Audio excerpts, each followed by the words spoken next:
Excuse me, ఇంకా మా order రాలేదు. Just 2 minutes sir. లైఫ్ అన్నాక ఎంజాయ్ చేయాలిరా. ముందు ముందు ఏం జరుగుతుందో అనే భయం ఉండకూడదు.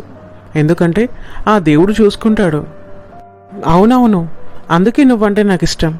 లైఫ్ని ఎలా నడిపించాలో నీకు బాగా తెలుసు. అందరిలా రేపేం జరుగుతుందో అనే భయం నీలో ఉండదు. అంతేకాదు, ఎలాంటి భయంకర పరిస్థితులు వచ్చినా ధైర్యంగా నిలబడతావు. ధైర్యంగా ఉన్నా భయపడుతూ ఉన్నా ఏదో ఒకరోజు చనిపోతామని తెలిసాక కూడా ఎందుకు భయపడటం? సంతోషంగా ఉంటే సరిపోతుంది కదా. అవును, అందుకే నా లైఫ్లో నేను ఈ 3 రూల్స్ మాత్రమే పెట్టుకుంటాను. ఫస్ట్ వన్, నా కడుపును బాధ పెట్టే పరిస్థితి రాకూడదు. రెండవది, నా సంతోషాన్ని ఎవరూ అడ్డుకోకూడదు. మూడవది, నా పిల్లల జోలికి కానీ నా భార్య జోలికి కానీ ఎవరూ రాకూడదు. ఈ 3 జోలికి ఎవరూ రాకుండా ఉంటే చాలు. నన్ను ఎంతైనా బాధ పెట్టని. ఈ 3 జోలికి వస్తే నేను అస్సలు సహించాను. లైఫ్ని ఎంజాయ్ చేయాలి. ఏంటి మా అన్నయ్య ఫోన్ ఎత్తట్లేడు? తన భార్య దగ్గర ఉన్నాడా ఏంటి? ఆయన తన భార్య దగ్గర ఉంటేనే మా కాల్స్ లిఫ్ట్ చేయడు. ఫోన్ లిఫ్ట్ చేయి జాయ్. మా చెల్లెలులే ఎప్పుడు ఫోన్ చేసి విసిగిస్తూ ఉంటుంది. అలా కంటిన్యూగా చేస్తుందంటే ఏదో ఇంపార్టెంట్ అనుకుంటాను. హలో హాలయ్య, ఎలా ఉన్నావు? అమ్మ ఎలా ఉంది? అన్నయ్య, మేము బాగానే ఉన్నాం. కానీ నేను ఎందుకు ఫోన్ చేశానంటే నేను అడిగింది ఒకసారి గుర్తు చేద్దామని చేశాను. అన్నయ్య, నా బిజినెస్ కోసం నేను 1 lakh అడిగాను కదా. నాకు తెలిసిన అమ్మాయి కూడా ఇలాంటి బిజినెసే పెట్టింది. నేను తన దగ్గర చాలా విషయాలు నేర్చుకున్నాను. డబ్బులు ఇవ్వడం సమస్య ఏం కాదు. మీ వదినకి ఆల్రెడీ చెప్పాను ఈ విషయం. తను నీకు ట్రాన్స్ఫర్ చేస్తుంది. ఇప్పుడు నేను ఒక ఇంపార్టెంట్ మీటింగ్లో ఉన్నాను. తను నీకు మనీ ట్రాన్స్ఫర్ చేస్తుంది, సరేనా? సరే అన్నయ్య. నాకు తన భార్య గురించి బాగా తెలుసు. తను అస్సలు ఇవ్వదు, ఇందులో సందేహమే లేదు. ఇంకా మా అన్నయ్యకు కూడా డబ్బులు ఇవ్వకు అని రెచ్చగొడుతుంది.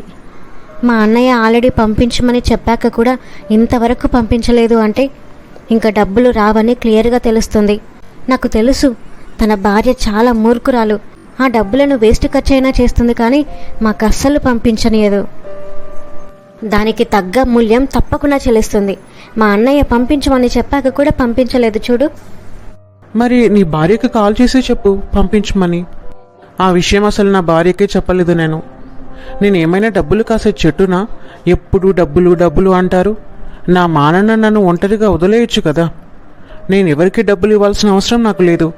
నాకంటూ ఒక ఫ్యామిలీ ఉంది. వాళ్ళను నేను చూసుకోవాలి కదా. అంత డబ్బు నా దగ్గర లేదు. నీ దగ్గర లేవని డైరెక్ట్గా మీ చెల్లికే చెప్పొచ్చు కదా. లేదంటే తను నీ భార్యని తప్పుగా అర్థం చేసుకునే పరిస్థితి వస్తుంది. తనే ఆ డబ్బులు ఇవ్వకుండా ఆపేస్తుందని అనుకుంటుంది. వదిలే, దానివల్ల ఎవరికీ నష్టం లేదు. కొంతమంది వాళ్ళ తప్పులను కవర్ చేసుకోవడానికి వాళ్ళ భార్యల పేర్లో లేదా వాళ్ళ భర్తల పేర్లో చెప్తుంటారు. నువ్వు వాళ్ళలా ఉన్నావా ఏంటి? ఒకవేళ వాళ్ళు గొప్ప వాళ్ళైతే అది వాళ్ళ కష్టంతో అంటారు. ఒకవేళ వాళ్ళు కష్టంలో ఉంటే అంత తన భార్య వల్లే ఈ పరిస్థితి అని అంటారు. ఒకవేళ గొప్పగా ఉన్నా తన కుటుంబానికి కూడా సహాయం చేయలేని దురాశపరులు ఉంటారు. అది ఎలా కవర్ చేసుకోవాలి అంటే ఒక భార్య అలసుగా దొరుకుతుంది. ఇదిగో నా వైఫ్ వల్ల తను అడ్డుకుంటుంది అని, తను ఇవ్వట్లేదని ఇలా సాకులు చెప్తూ తప్పించుకుంటారు. నీ కుటుంబానికి హెల్ప్ చేసే ఆలోచన ఇష్టం నీకు లేనప్పుడు డైరెక్ట్గా చెప్పు. అంతేకాని ఒకరి మీద వేయటం ఎందుకు? వాళ్ళు తనని ఒక మూర్ఖురాలు అని అనుకోరా? వదిలే, నాకు పెళ్ళైందని వాళ్ళకు తెలుసు. ఒక పెళ్ళైన వ్యక్తికి ఎన్ని బాధ్యతలు ఉంటాయని వాళ్ళకు తెలీదా?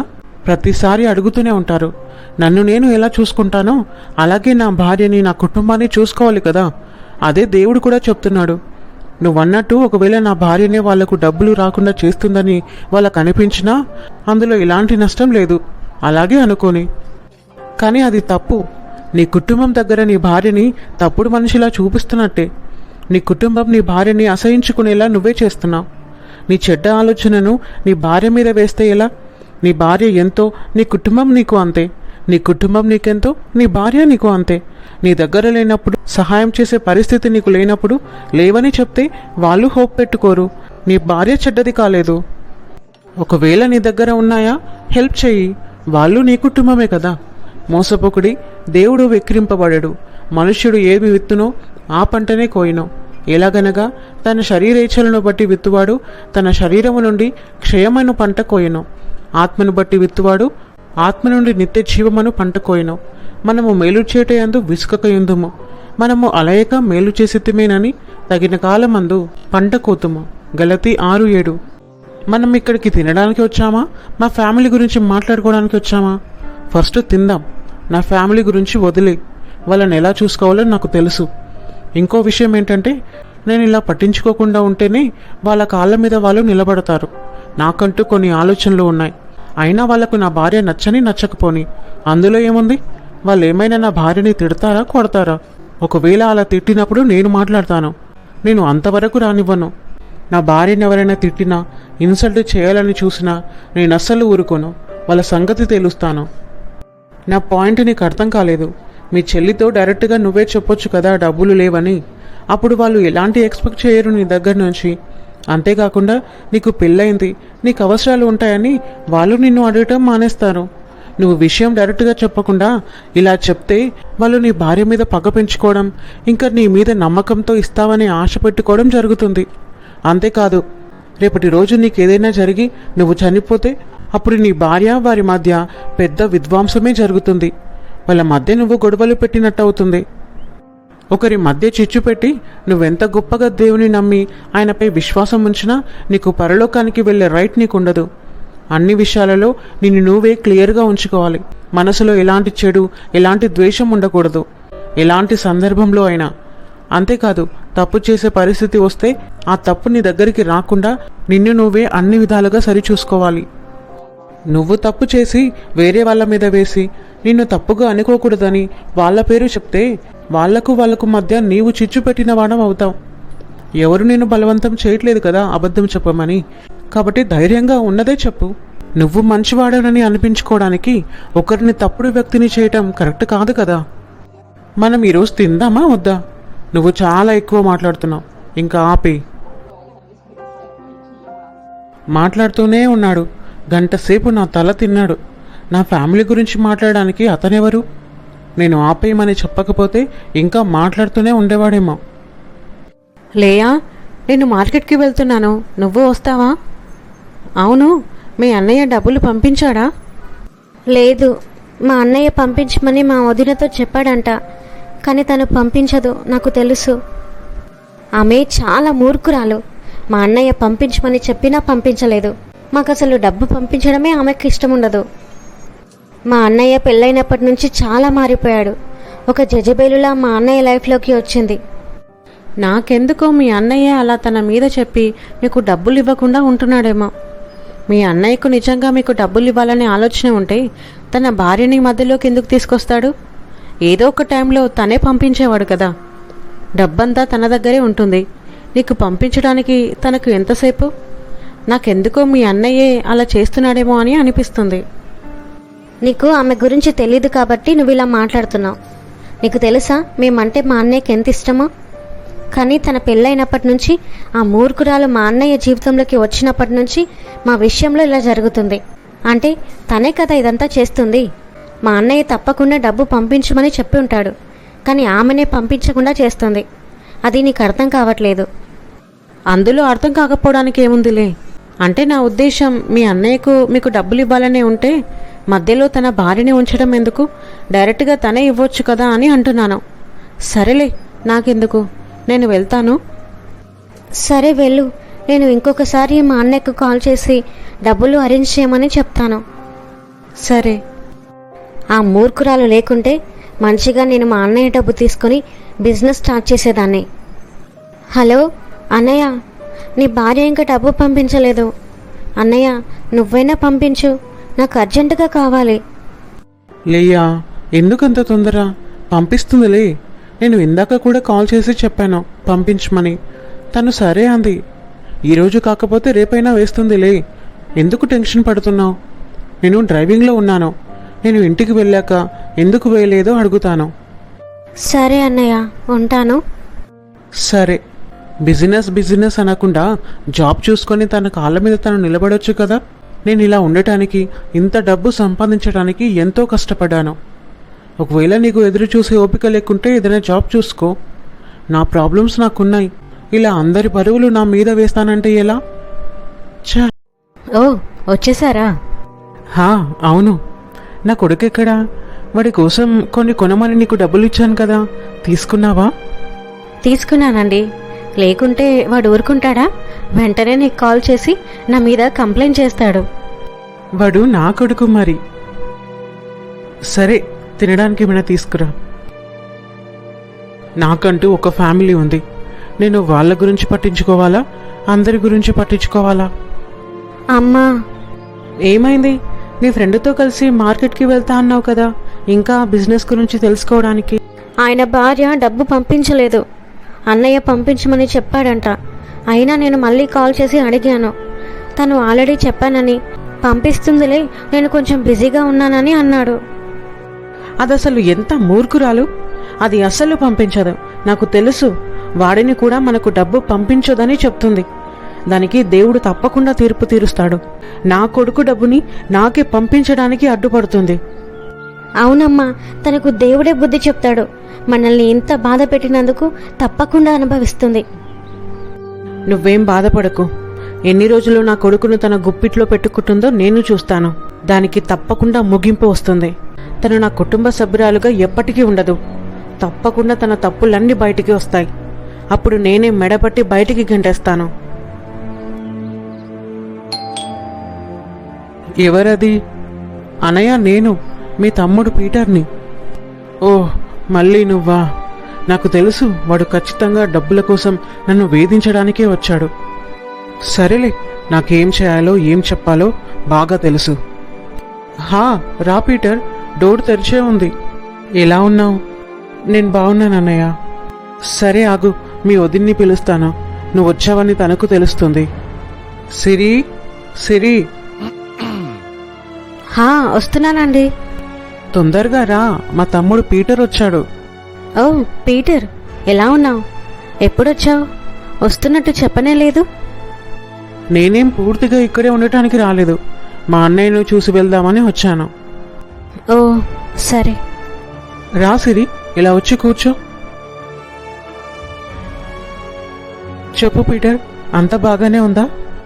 హా, కానీ నీ దగ్గరికి నేను ఒక హెల్ప్ అడుగుదామని వచ్చాను. అన్నయ్య, నేను చాలా కష్టపడుతున్నాను, కానీ దానికి తగ్గ రిజల్ట్ నేను చూడట్లేదు. డబ్బుల విషయంలో చాలా ఇబ్బంది అవుతుంది. ఆ విషయం మాట్లాడదామని వచ్చాను. నాకు ఒక 50,000 సర్దగలవా? నాకు విషయం అర్థమైంది.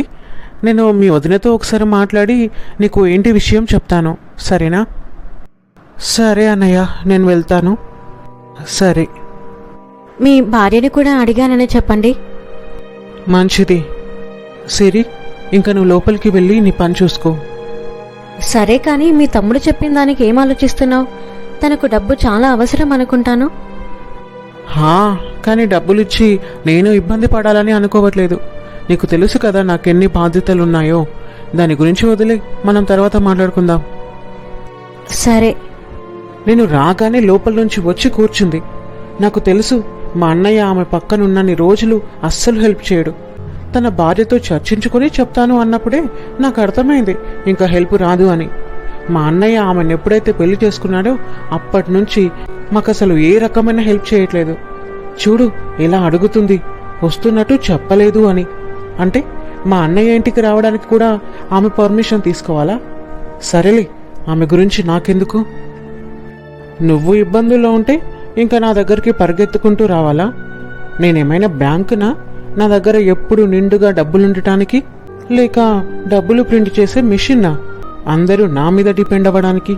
వాళ్ళని వాళ్ళు చూసుకోవాలి. నాకంటూ ఒక ఫ్యామిలీ ఉంది. నిన్ను వాళ్ళను చూసుకోవాలి కదా. అన్నయ్య, అదేం లేదు. నువ్వు నీ భార్యతో డిస్కస్ చేసి చెప్తానని చెప్పావు కదా. నువ్వు చెప్పి కూడా 2 వారాలు అవుతుంది, ఇంకా ఏం చెప్పలేదు. పీటర్, నేనే నీకు ఫోన్ చేద్దామని అనుకుంటున్నాను, నువ్వే చేసావు. మేము మాట్లాడుకున్నాం, కానీ కొద్దిగా టైం ఇవ్వు. అంటే మాకు కొన్ని కట్టేవి ఉన్నాయి. అంతేకాకుండా నేను నా భార్య పేరు మీద ఒక సూపర్ మార్కెట్ ఓపెన్ చేద్దామని అనుకుంటున్నాను. అందుకని ఇప్పటికైతే డబ్బు లేదు. ఓ సరేలే అన్నయ్య. సరే, ఉంటాను. నేను కొంచెం బిజీగా ఉన్నాను. ఓ ఆ మూర్ఖురాలే ఇదంతటికీ కారణం. మా అన్నయ్యని ఆవిడే చెడగొడుతుంది. మాకెప్పటికీ సహాయం చేయనివ్వదు. మా అన్నయ్యకి ఒక దయ్యంలా పట్టుకుంది. అయినా మా అన్నయ్య పోయి ఆ జజబెలు లాంటి అమ్మాయినే పెళ్లి చేసుకున్నాడేంటి? ప్రపంచంలో ఇంతమంది అమ్మాయిలుండగా ఇప్పుడు చూడు, తను సొంతంగా ఏ నిర్ణయం తీసుకోలేకపోతున్నాడు. ఆమె పూర్తిగా మా అన్నయ్యను కంట్రోల్ చేస్తుంది. ఈ పొజిషన్లోకి రావడానికి నేనెంతో కష్టపడ్డాను. ఎన్నో ఏళ్ళు ఎదురు చూశాను. వీళ్లకు మాత్రం వెంటనే జరిగిపోవాలి. ఎందుకంటే జాయ్ దగ్గర డబ్బులున్నాయి, వాడుకుందాం అంతే. ఛా, కొంచెమైనా ఆలోచించాలి కదా. Yes, come in. ఓ అంకుల్, మీరా? రండి, కూర్చోండి. Thank you. మీరు నా ఆఫీస్కి రావడం ఆశ్చర్యంగా ఉంది. అంత బాగానే ఉంది కదా? అదేం లేదు, మా ఇంటి ఓనర్ మాకు సడన్గా చెప్పాడు. వాళ్ళ ఇంటిని రినోవేట్ చేస్తున్నారంట, అందుకని వెంటనే ఖాళీ చేయమని చెప్పాడు. మీరు రెంట్ కోసం ఉంచిన అపార్ట్మెంట్లో ఒక ఫ్లాట్ ఖాళీ ఉందంట కదా, నీకు ఓకే అయితే అందులో ఉందామని అనుకుంటున్నాం. ఓ నైస్ అంకుల్, మీరు ఉండటం నాకు ఇష్టమే. కానీ నా భార్య వాళ్ళ తమ్ముడు ఫ్యామిలీ అక్కడికి వస్తున్నారని చెప్పింది. మీకు తెలుసు కదా అంకుల్, భార్య మాట ఇచ్చాక మనం వద్దంటే ఇంకా అది పెద్ద గొడవకి కారణం అవుతుంది. నాకు ఇంట్లో గొడవలంటే అస్సలు ఇష్టం ఉండదు. అందులోనూ తను వాళ్ళకు మాట ఇచ్చింది. తన మాట కూడా వాళ్ళ దగ్గర పోతుంది కదా, అందుకే తనను ఇబ్బంది పెట్టిన వాళ్ళం అవుతాం. అవునా, నువ్వు ఒప్పుకుంటావు? నేను ఒక సంవత్సరమైనా రిలాక్స్గా ఉండొచ్చు, తరువాత వేరే రెంటిది చూసుకుందామని అనుకున్నాను. అంకుల్, మీరు వేరే వాళ్ళు కాదు, మీరు మా ఫ్యామిలీనే. కానీ కొంచెం అవకాశం ఉన్నా నేను తప్పకుండా మీకే ఇప్పించేవాడిని. కానీ నా వైఫ్ వాళ్ళ బ్రదర్ ఆల్రెడీ రావడానికి అన్నీ సిద్ధం చేసుకున్నాడంట. అంతేకాదు, తను పర్మనెంట్గా ఏముండడు, కొద్ది రోజులు మాత్రమే. ఎందుకంటే ఆ అపార్ట్మెంట్కి ఇంకా కొంచెం వర్క్ ఉంది, అది ఫినిష్ చేయాలి. నాకు అర్థమైంది. సరేలే జాయ్, నేను ఇంకా వెళ్తాను. మీరేం టెన్షన్ తీసుకోకండి అంకుల్, రెంట్ హౌసెస్ చాలా ఉన్నాయి, మీకు తప్పకుండా దొరుకుతుంది. హా, ఓకే. నేనెందుకు ఇస్తాను? ఇవన్నీ మన ఫ్యామిలీ అని అనుకోవడమే తప్పైంది. అంకుల్ అని పిలిచేసరికి ఇంకా అన్నీ ఫ్రీగా దొరుకుతాయా? 1 ఇయర్ ఫ్రీగా ఉందామని అనుకున్నాడంట. నేను లేదు అనేసరికి మొహం ఎలా పెట్టుకున్నాడో చూడు.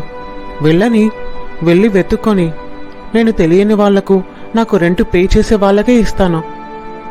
ఇప్పుడు నాకు అర్థమవుతుంది. జాయ్ వాళ్ళ అమ్మ ఎప్పుడు తన కోడలి గురించి చెప్తుంటే నేను నమ్మలేదు. తన కొడుకును అదుపులో పెట్టుకుందని, వాళ్లకు డబ్బులు కూడా పంపించనివ్వదని, తనను పూర్తిగా తన కంట్రోల్లో పెట్టుకుందని చెప్తూ ఉంటుంది. నిజమే కదా, అందుకే జాయ్ తన భార్యకు ఎంత భయపడుతున్నాడో చూడు. నేను జాయ్ని ఇలా అస్సలు చూడలేదు. అంటే ఆమె ఏదో మందు తనకిస్తుంది, అందుకే ప్రతిదానికి వాళ్ళ వైఫ్ పర్మిషన్ తీసుకుంటున్నాడు. తను చెప్పిందే చేస్తున్నాడు. చా, ఒక అమ్మాయి తన భర్తను అలా కంట్రోల్లో పెట్టొచ్చా? ఒకవేళ తన ప్లేస్లో నా భార్య ఉంటే తనని తన పుట్టింటికి పంపించేవాడిని. ఇలాంటి వాళ్ళను అసలు పెళ్లి చేసుకోకూడదు, లేకుంటే జీవితంలో అసలు సమాధానమే ఉండదు. వాళ్ళకు నచ్చింది చేయాలి. ఒకవేళ వాళ్ళ మాటకు ఎదురు చెప్తే ఇంట్లో సమస్యలు సృష్టిస్తారు, వాళ్ళ మాటనే నెగ్గాలంటారు. నేనెప్పటికీ ఆ జాయ్లా నాన్ సెన్స్, చిన్న చిన్న వాటికి కూడా నా దగ్గరికే వస్తారు. ఆ మాత్రం చూసుకోలేరా? సార్. ఏంటి మేనేజర్, ఏమైంది? ప్రోడక్ట్స్ వచ్చాయా? ఇంకా ఎందుకు లేట్ అవుతుందంట? సార్, తీసుకొస్తుండగా వెహికల్కి యాక్సిడెంట్ అయింది, గూడ్స్ అన్నీ డ్యామేజ్ అయిపోయాయి సార్. ఏంటి? లేదు లేదు, అలా జరగడానికి వీల్లేదు. సార్, ఏమైంది? సార్ సార్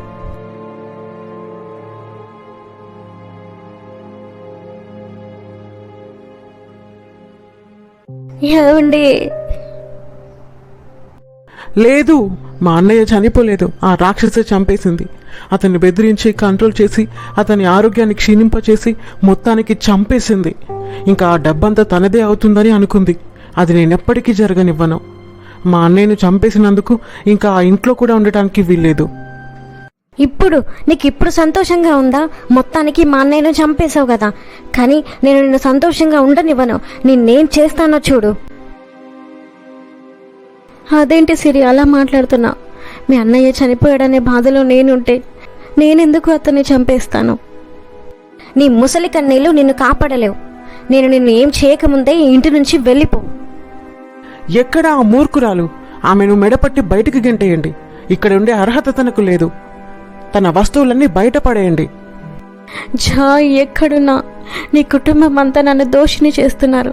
నేనేం అన్యాయం చేశానని నాకు ఈ పరిస్థితిని తీసుకొచ్చావు? డాడీ ప్లీజ్, నువ్వు తిరిగిరా. వీళ్ళ చేతుల్లో నుంచి నన్ను, అమ్మను కాపాడు. మీరు ఇక్కడ ఒక్క నిమిషం కూడా ఉండడానికి వీల్లేదు. లేదంటే నా మూర్ఖత్వాన్ని చూస్తారు.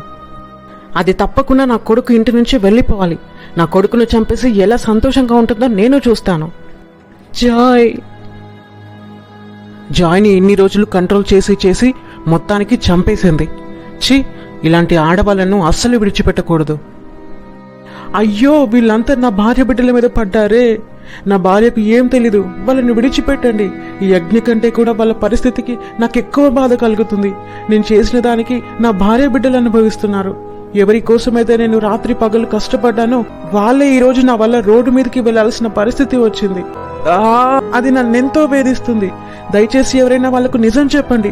అక్కడ వాళ్ళ తప్పేం లేదు. దయచేసి నా కొడుకు, నా భార్యని వదిలిపెట్టండి. ఎక్కడ ఆ దుర్మార్గురాలు? నేను దాన్ని విడిచిపెట్టాను. నానమ్మ, నువ్వైనా చెప్పు. మా అమ్మకి ఏం తెలీదు. మావయ్య, పిన్ని అమ్మను నన్ను చాలా బాధ పెడుతున్నారు. ఇంట్లో నుంచి వెళ్ళిపోమంటున్నారు. నోరు ముయ్యరా. ఎవడ్రా నీకు నానమ్మ? అసలు నువ్వు నా కొడుకుకి పుట్టావనడానికి ఏంటి సాక్ష్యం? అందుకోసమే కదా నా కొడుకును చంపేసింది. ఇన్ని రోజులు వాడిని తన గుప్పిట్లో పెట్టుకుని ఇప్పుడు ఏకంగా చంపేసింది. నా కొడుకు ఆస్తి అంతా సంతోషంగా అనుభవిద్దామని అనుకుంది కదా. నేను అసలు జరగనివ్వను. నా భార్య బిడ్డలను వదిలేయండి. వాళ్ళకేం తెలీదు. అదంతా నేను చేసిన తప్పు. వాళ్ళకేం తెలీదు. దయచేసి వాళ్ళను విడిచిపెట్టండి. నేను ఇన్ని రోజులు కష్టపడి సంపాదించిందంతా వాళ్ళ కోసమే. ఇప్పుడు మేము ఎక్కడికని వెళ్ళాలి? సిరి, నువ్వు బాధపడకు.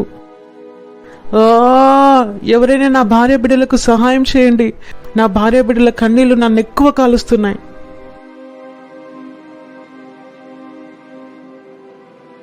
నాకు చాలా సంతోషంగా ఉంది. మొత్తానికి నా కూతురు ఒక మంచి బిజినెస్ స్టార్ట్ చేసింది.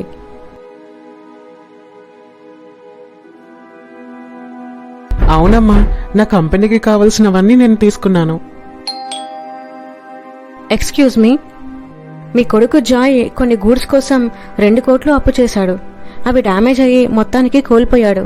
అంతేకాకుండా ఇప్పుడు ఇవ్వడానికి కూడా అతను లేడు. కాబట్టి కోర్టు తన ఇల్లును హ్యాండ్ ఓవర్ చేసుకోమని ఆర్డర్ పాస్ చేసింది. మీకు ఆ నోటీసులు పంపించి కూడా 3 months అవుతుంది. మీ దగ్గర నుంచి మాకు ఎలాంటి జవాబు రాలేదు సరికదా. దాని గురించి ఒక ఎంక్వైరీ కూడా చేయలేదు. ఇల్లు ఖాళీ చేసి వెళ్ళిపోతారా? ఆ డబ్బు మీరు కడతారా? ఇతను పీటర్, నా రెండో కొడుకు. జాయ్ వాళ్ళ తమ్ముడు. ఇతను కడతాడు. ఏంటమ్మా, ఏం మాట్లాడుతున్నావు? 50,000కి అన్నయ్యని అడగడానికి వచ్చాను. అలాంటిది 2 కోట్లు అంటే నేను ఎక్కడి నుంచి తెస్తాను? చూడండి మేడం, ఇవేం మాకు తెలీదు. తన భార్య మా పక్క వీధిలోనే ఉంటుంది. వెళ్ళి ఆవిడనే అడగండి. ఈ ఇల్లుకి మాకు ఏ సంబంధం లేదు. అయితే మీరు ఇక్కడేం చేస్తున్నారు? తనెందుకు అక్కడుంటుంది? మీరే గెంటేశారా ఏంటి? లేదు లేదు, మేమెందుకు గెంటేస్తాం? ఈ ఇంట్లోనే వాళ్ళు సంతోషంగా కాపురం చేసుకున్నారు కదా. ఈ ఇంట్లో ఉంటే తన భర్త జ్ఞాపకాలు గుర్తుకొస్తున్నాయని తనే వెళ్ళిపోయింది. ఇంత పెద్ద ఇల్లును అలా ఊరికి వదిలేయడం ఎందుకని మేముంటున్నాం. మేము వెళ్ళిపోతున్నాం. ఏమైనా ఉంటే ఆవిడనే అడగండి. ఓకే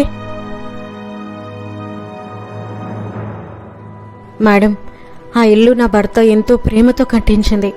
అది అలాగే ఉంచండి. మాకు కొన్ని షేర్స్ కూడా ఉన్నాయి. వాటిని, అలాగే ఆయన పేరు మీద ఒక రెంటెడ్ అపార్ట్మెంట్, అలాగే కంపెనీ కూడా ఉంది. అవి తీసుకోండి. ఒక్క నిమిషం, నేను అన్ని డాక్యుమెంట్స్ తీసుకొస్తాను. ఓకే, అన్ని డాక్యుమెంట్స్ కరెక్ట్గానే ఉన్నాయి. ఓకే, డాక్యుమెంట్స్ అన్నీ కరెక్ట్గానే ఉన్నాయి. సో మీ గూడ్స్ అన్నీ పోయినందుకు గవర్నమెంట్ కూడా నష్టపరిహారం ఇస్తుంది. వాటితో కలిపి మీ షేర్స్, కంపెనీ అంతా అమౌంట్తో 1,90,00,000 అవుతుంది. ఇంకా 10 లక్షలు కట్టాలి. సార్, దయచేసి నాకు ఒక 1 month టైం ఇవ్వండి. నేను ట్రై చేస్తాను. లేకుంటే అప్పుడు ఆ ఇంటి జోలికి వెళ్ళండి please sir. Okay, no problem. దేవా, ఇప్పుడు నేనేం చేయాలి? నేను ఏ తప్పు చేయకుండా ఈ శిక్ష అనుభవిస్తున్నాను. వాళ్ళు నా మీద అంత కోపాన్ని ఎందుకు పెంచుకున్నారో కూడా నాకు తెలీదు. నాకేం చేయాలో అర్థం కావట్లేదు. దిక్కులేని వాళ్లకు విధవరాండ్రకు నీవే సహాయకుడవు. నాకు సహాయం చేయండి తండ్రి. హలో, ఎవరు? మేడం, నేను ఇన్సూరెన్స్ పాలసీ నుంచి మాట్లాడుతున్నాను. మీ భర్త లైఫ్ ఇన్సూరెన్స్ మీద మీకు 25 లక్షలు వచ్చాయి. మీ దగ్గరున్న డాక్యుమెంట్స్ అన్నీ తీసుకుని ఒకసారి ఆఫీస్కి వచ్చి ఫామ్స్ మీద సైన్ చేసి అమౌంట్ తీసుకెళ్ళండి. అవునా? సరే, నేను డాక్యుమెంట్స్ అన్నీ తీసుకొని రేపు మార్నింగ్ వస్తాను. దేవా, నువ్వు నాతో ఉన్నావు తండ్రి. Thank you so much. Leah, అన్నీ సర్దేశావా? మనం వెళ్ళిపోవాలి. మళ్ళీ వాళ్ళొచ్చి మనల్ని డబ్బు కట్టమంటారు. మీరే డబ్బు కట్టాల్సిన అవసరం లేదత్తయ్య. నేను అన్నీ కట్టేశాను. ఏంటి? అవును, నేను అన్ని డబ్బులు కట్టేశాను. మీరు ఇక్కడే ఉండండి, అందరం కలిసే ఉందాం. ఇప్పటికిప్పుడు ఎక్కడికని వెళ్తారు? లేయా, నువ్వు మీ అన్నయ్యను డబ్బులు అడిగిన విషయం నాకు అసలు తెలీదు. తెలిస్తే తప్పకుండా ఏదో రకంగా నీకు ఇప్పించేదాన్ని. మీ అన్నయ్య నా పేరు చెప్పగానే నమ్మి నా మీద కోపం పెంచుకున్నావే. ఒక్కసారైనా మరి నాకు కాల్ చేసి ఏమైంది వదినా, డబ్బులు పంపిస్తా అన్నావంట అని ఒక్కసారైనా అడిగినంటే నాకు ఏం జరుగుతుందనేది తెలిసేది కదా. నేను నీకు పంపించడానికి ట్రై చేసేదాన్ని. మీరు ఏవేవో అనుకొని నన్ను బ్లేమ్ చేస్తే నేనేం చేయగలను? నన్ను క్షమించు వదినా, నేను నిన్ను తప్పుగా అర్థం చేసుకున్నాను. ఒక్కసారి నీకు ఫోన్ చేసి కన్ఫర్మ్ చేసుకుని నింటే ఇంత పరిస్థితి వచ్చేది కాదు. అవును వదినా, నన్ను క్షమించండి. విషయం తెలుసుకోకుండా నేను మిమ్మల్ని చాలా బాధ పెట్టాను. అవునమ్మా, మేము నిన్ను చాలా తప్పుగా అనుకున్నాం. నువ్వు కోరుకున్నట్టే అందరం కలిసి ఉందాం. కాబట్టి ఇప్పుడే మిమ్మల్ని మీరు సరి చేసుకోండి. ఒక్క సందర్భం నుంచి తప్పించుకోవడానికి ఒక పేరు వాడొచ్చు. అది చిన్నగానే కనిపిస్తుంది. చినుకు కలిస్తేనే గాలివానగా మారుతుంది. అది ఎవరినైనా కాల్చివేయగలదు. నువ్వు మంచి అనిపించుకోవడానికి ఒకరిని తప్పుడు వ్యక్తిని చేయడం అస్సలు మంచిది కాదు.